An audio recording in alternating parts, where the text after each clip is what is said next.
အားလုံးပဲမင်္ဂလာပါ UK Match ရဲ့ Facebook နဲ့ YouTube Channel ကနေကြိုဆိုပါရစေဒီကနေ့ရဲ့နောက်ဆုံးရအားကစားသတင်းတွေကိုကြည့်ရမယ်ဆိုရင်တော့တနင်္ဂနွေနေ့ကပဲ PSG ရဲ့နာမည်ကျော် Superstar ဒီမှာတယောက်ချီချင်းဝစ်မှာဒဏ်ရာပြင်းထန်စွာရရှိသွားခဲ့ပြီးတော့လူစားလက်ခဲ့ရတယ်ဒီဒဏ်ရာဟာနေမာအတွက်ကာလရှည်ကြာခံစားနေရတဲ့ဒဏ်ရာဖြစ်တဲ့အတွက် DJ ဒဏ်ရာရတာဟာနောက်တစ်ခါချိန်ကြာကြီးအနာရပွဲရှိတယ်လို့လည်းသတင်းတွေမှာဖော်ပြထားတယ်လက်ရှိနေထားရ Paris Saint-Germain ဘက်ကသူ့ရဲ့ဒဏ်ရာအခြေအနေကိုအသေးစိတ်စမ်းသပ်မှုတွေပြုလုပ်သွားရမှာဖြစ်ပြီးခွဲစိတ်ကုသမှုခံယူရပါကသူ့အနေနဲ့အချိန်တော်ကြာအနာယူရပြီးတော့လက်ကျန်ပွဲစဉ်တွေတောင်မှပါဝင်ဖို့မသေးကြဘူးလို့ဆိုထားပေမဲ့ခွဲစိတ်ပြုသခြင်းမရှိခဲ့ပါကအများဆုံး3လအထိလောက်ပဲနားရပွဲရှိတယ်လို့လည်းသတင်းတွေမှာဖော်ပြထားပါတယ်တစ်ဖက်မှာတော့ PSG ရဲ့ Superstar Leo Messi ကတော့စိတ်အထီးအန်ကိုအနိုင်ရတဲ့ပွဲမှာအသေးပေါ်တွေဂိုးရအောင်ဖန်တီးမှုပြုလုပ်ခဲ့တယ် Messi ဟာအဲ့ဒီပွဲမှာ PSG ရခဲ့တဲ့3ဂိုးလုံးကိုဖန်တီးပေးခဲ့တာပါအသင်းကောင်းဆောင် Marquinhos ခေါင်းတိုက်ခဲ့တဲ့သွင်းဂိုး2ဂိုးနဲ့ Angel Di Maria သွင်းတဲ့ဂိုး1ဂိုးကိုပါဖန်တီးပြီးတော့ဖန်တီးမှု3ကြိမ်ရခဲ့ပါတယ်ဒါဟာ Leo Messi အတွက်တော့သူ့ရဲ့ကစားမဘွားမှာ Barcelona အသင်းနဲ့ဒါ Levante ကို2014ခုနှစ်မှာတစ်ကြိမ်အာဂျင်တီးနားနဲ့2015ခုနှစ်မှာဖာရာဂွေးဘက်ကိုတစ်ချိန်နောက်ဘာဆိုနာနဲ့ဂီတာဖေးကို2016မှာတစ်ချိန်နဲ့ဒါ Real Betis ဘက်ကိုဘာဆိုနာနဲ့ပဲ2020ခုနှစ်ကနောက်ဆုံးလုပ်ခဲ့ပြီးတော့သူရဲ့အသင်းသစ် Paris Saint-Germain အတွက်စိတ်အထီးနဲ့ပွဲမှာဖန်တီးမှုပြုလုပ်ခဲ့တာလည်းဖြစ်ပါတယ်ဘာဆိုနာအသင်းရဲ့ဥက္ကဋ္ဌလာပိုတာနဲ့ကစားမဟောင်းလီယိုမက်ဆီတို့ကတနင်္လာနေ့ကပြုလုပ်ခဲ့တဲ့ဘာလွန်ဒေါဆုပေးပွဲကိုအတူတက်ရောက်ခဲ့ကြတယ်ဘာစီလိုနာအသင်းဘက်ကဒါလာပိုတာကလည်းဒါဖိတ်ကြားခံရသူဖြစ်တက်ရောက်ခဲ့သလိုလီယိုမက်ဆီက Paris Saint-Germain ရဲ့ကိုစားပြုနေတဲ့ဒီနေ့ရာသီအတွက်ရေပန်းစားသူတွေကနေအပါဝင်တယောက်တက်ခွင့်ရတာလည်းဖြစ်ပါတယ်။တစ်ချိန်တည်းမှာပဲဒါ Premier League ပွဲစဉ်တွေကဒီတစ်ပတ်ထဲမှာရာသီဥတုဆိုးဝါးမှုကြောင့်ရွှေ့ဆိုင်းရတဲ့ဘန်လီနဲ့ Tottenham Hotspur ပွဲအတွက် American ကနေတကူးတကလာရောက်ကြည့်ရှုခဲ့တဲ့ဘလုံးပြေးသက်တွေအတွက်တော်တော်လေးကန်ဆိုးခဲ့တယ်။မအိမ်မနေပဲနိုင်ပေါင်း32နာရီထိခီးနှင်လာခဲ့တဲ့ American ကဘလုံးပြေးသက်2ယောက်အတွက် Tottenham တိုက်စစ်မှု Hurricane ကပြန်လေတုံ့ပြန်တဲ့အနေနဲ့သူတို့ရဲ့အိမ်ကွင်းပွဲစဉ်မှာလက်မှတ်ပေးသွားမယ်လို့ဆိုပါတယ်ဒီကTottenham ပြည်သက်ဖြစ်ကြတဲ့2ယောက်က American နိုင်ငံ Dallas ကနေ Spurs ရဲ့အဝေးကွင်းပွဲဖြစ်တဲ့ဘန်လီနဲ့ပွဲကိုတကူးတကသွားရောက်ကြည့်ရှုဖို့ပြင်ဆင်ခဲ့ပြီးမှ32နာရီကြာခီးနှင်ခဲ့ကြတာပါဒါပေမဲ့လည်းကန်ဆိုးစွာနဲ့ဗြိတိန်တွေမှာရာသီဥတုဆိုးဝါးနေသလိုဘန်လီမှာစီးနင်းနေမဟာတရားကြရှိနေပြီးတော့တကယ်ကိုဆိုးဝါးတဲ့ရာသီဥတုကြောင့်ပွဲစဉ်ရွှေ့ဆိုင်းလိုက်ရတဲ့အတွက်သူတို့အတွက်ပွဲကြည့်ရှုခွင့်ဆုံးရှုံးသွားခဲ့ရတာပါဒါကို Tottenham Hotspur အသင်းရဲ့တိုက်စစ်မှု Hurricane ကလန်ဒန်မှာကံမဲ့ Tottenham ကွင်းမှာဒီကပဲ2ယောက်ကိုသူ့ရဲ့အထူးဧည့်သည်အဖြစ်ဖိတ်ကြားသွားမယ်လို့သူ့ရဲ့ social media မှာတင်ပေးခဲ့တာလည်းဖြစ်ပါတယ်ဒါကဘာဆိုနာအသင်းရဲ့တောင်ပန်ကစားမ Ousmane Dembele ကတော့ကလပ်တင်းကတက်တန်းတိုးမဲ့စာချုပ်တက်တန်းကိုညှင်းဆန်ဖို့ဆုံးဖြတ်လိုက်ပြီဖြစ်ပါတယ်24နှစ်ရွယ်ရှိတဲ့ Ousmane Dembele ဟာ2019ခုနှစ်နေမှာထွက်ခွာပြီးတော့ခေါ်ယူခဲ့သူလည်းဖြစ်တယ်ဘာဆိုနာအသင်းမှာကစားကွင်းရတာထက်ဒဏ်ရာပြဿနာတွေများစွာနဲ့ရင်ဆိုင်နေရတဲ့ဒမ်ဘေလီအနေနဲ့ကလပ်တင်းရဲ့စာချုပ်သစ်မှာလာစာရှော့ချထားသလိုသူလိုချင်တဲ့ကာလာမှုမုံမြုပ်တဲ့အတွက်ပေချဖို့ဆုံးဖြတ်ခဲ့ပြီးတော့လူရသည်မှာအလွတ်ပြောင်းရွှေ့ခြင်းနဲ့ပြောင်းတော်မှာလည်းဖြစ်တယ်ချိန်ထဲမှာပဲ Chelsea တင်းရဲ့ကွင်းလေကစားမဂျိုဂျီညိုကတော့ Manchester United နဲ့ပွဲမှာအမှားတစ်ခုပြုလုပ်ခဲ့ပြီးတော့ United ရဲ့ဥဆောင်ဂိုးကို Jadon Sancho ဂိုးသွင်းခွင့်ရအောင်ခွင့်ပြုခဲ့တယ်ဒီပွဲနဲ့ပတ်သက်လို့ပွဲသုံးသက်သူဖြစ်ဆောင်ရွက်ခဲ့တဲ့ Chelsea သားမဟောင်း Jimmy Haslett ကတော့ Jorginho ဟာလိုတာတဲ့ပိုပြီး clever ဖြစ်အောင်လုပ်ခဲ့တာက Chelsea အတွက်ဂိုးပေးခဲ့ရတယ်လို့ဆိုခဲ့ပြီးတော့တကယ်ဒါဆိုရင်သူဟာခေါင်းတိုက်ဖြတ်ထုတ်ရနိုင်ရဲ့နဲ့ဘောလုံးကိုထိန်းရကနေကန်ဆိုးပြီးတော့ Manchester United ကိုဥဆောင်ကိုပေးလိုက်ရတယ်လို့ဆိုလိုက်တယ်သူ့အနေနဲ့ clever ဖြစ်ပြီးတော့ဒီဘောလုံးကနေဆက်ကစားဖို့ကြိုးပမ်းခဲ့တာကဥဆောင်ကိုပေးစီခဲ့တယ်ဆိုပြီးတော့သူ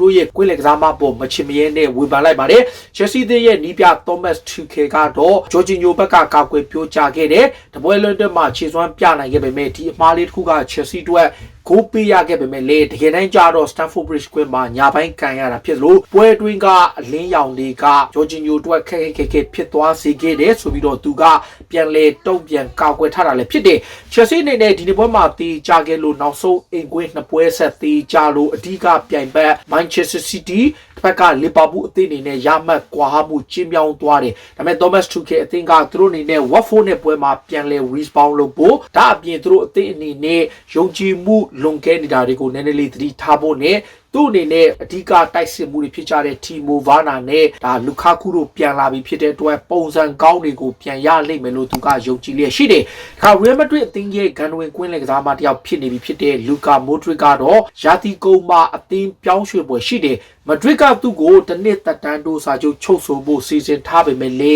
ရာသီကုန်မှာအလွတ်ပြောင်းရွှေ့ခြင်းနဲ့ထွက်ခွာသွားနိုင်တဲ့လူကာမိုဒရစ်ဟာပရီးမီးယားလိကိုပြောင်းလာပွဲရှိတယ်လို့ဆိုထားပြီးတော့ဖတ်ဂွာဒီယိုလာရဲ့ Manchester City နဲ့သတင်းထွက်နေတဲ့ဂွာဒီယိုလာကိုယ်တိုင်ကလည်းအတွေ့အကြုံရှိတဲ့ကွင်းလယ်ဖန်တီးရှင်မျိုးကိုသဘောကျတဲ့အတွက်လူကာမိုဒရစ်ကိုခေါ်ပွဲရှိတယ်ဆိုပြီးတော့မာကာနဲ့ AS မှာဖော်ပြထားတာလည်းတွေ့ရတယ် Manchester City အနေနဲ့Raheem Sterling ကိုရောင်းချဖို့အစီအစဉ်မရှိပေမဲ့လေ Ferran Torres ကိုတော့ထိုက်တဲ့နဲ့ပြောင်းရွှေ့ခြင်းမျိုးရရင်ရောက်မယ်လို့ဆိုထားပါတယ် City ဘက်က Ferran Torres ကိုအနည်းဆုံးယူရို190ထိရရင်ရောင်းချသွားမှာဖြစ်ပြီးတော့ဘာဆိုနာအသင်းကသူ့ကိုခေါ်ယူဖို့ကြိုးပမ်းနေတယ်လို့လည်းဖော်ပြထားတယ်။ဒါလို့ City ဘက်က Ferran Torres ကိုရောင်းထုတ်ခဲ့မယ်ဆိုရင် RB Leipzig ရဲ့ Spain ကွင်းလယ်ကစားမပဲဖြစ်တဲ့ Dani Olmo ဘက်ကိုခေါ်ယူမယ်လို့ဆိုထားတယ်။23နှစ်ရွယ်ရှိတဲ့ Dani Olmo ကိုဘာဆိုနာကလည်းစိတ်ဝင်စားပေမဲ့ Manchester City ဘက်က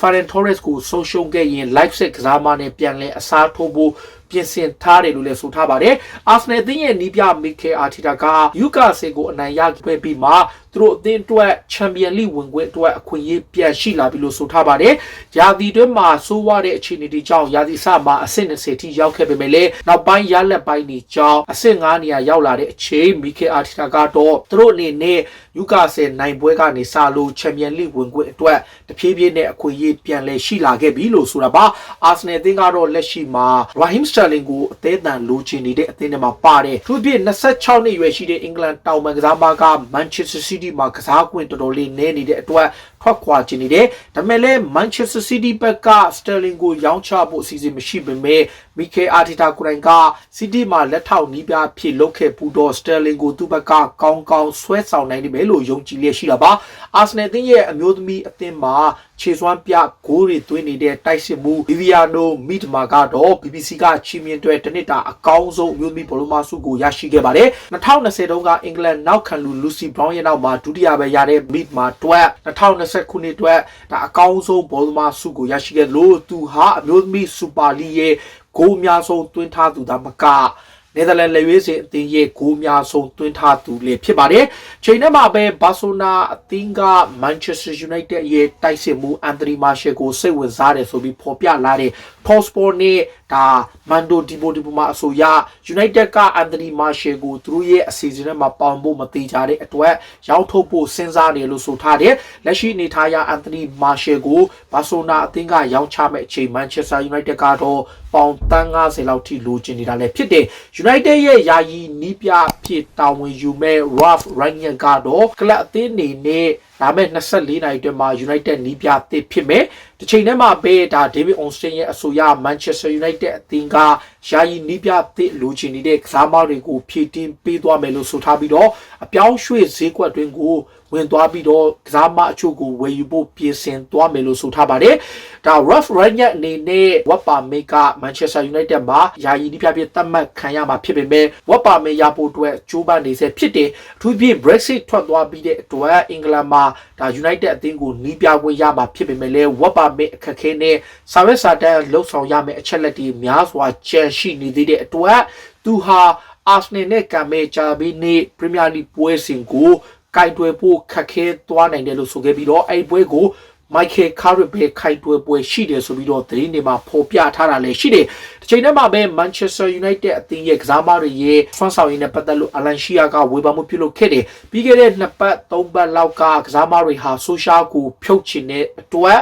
ကွင်းတွင်းမှာလုံးဝကိုမကစားခဲ့ပဲလုံးဝကိုမပြေးခဲ့ပဲဆိုရှာကိုဖျောက်ခဲ့တယ်လက်ရှိ Chelsea နဲ့ကစားခဲ့တဲ့ပွဲမှာကြည့်ရင်သိနိုင်တယ်ဒါဟာဆိုရှာကိုထွက်စေခြင်းနဲ့ရည်ရွယ်ချက်ရှိနဲ့ကစားမတွေပြုလုပ်ခဲ့တာဆိုပြီးတော့ရှူယာကဝေဖန်ခဲ့တာလည်းဖြစ်တယ်ဒါက Tottenham Hotspur ရဲ့နီးပြ Antonio Conte ကတော့ဒါ CDA ကထိပ်တန်းနောက်ခံလူတစ်ယောက်ကိုလိုချင်တယ်သူလိုချင်တဲ့သူက Juventus ကနောက်ခံလူ Matrai Dillin နဲ့ Inter Milan နောက်ခံလူ De Vrij ဆိုပဲဖြစ်တယ်ဒီနှစ်ယောက်လုံးကအတွေ့အကြုံရှိတဲ့နောက်ခံလူတွေဖြစ်သလိုဒါ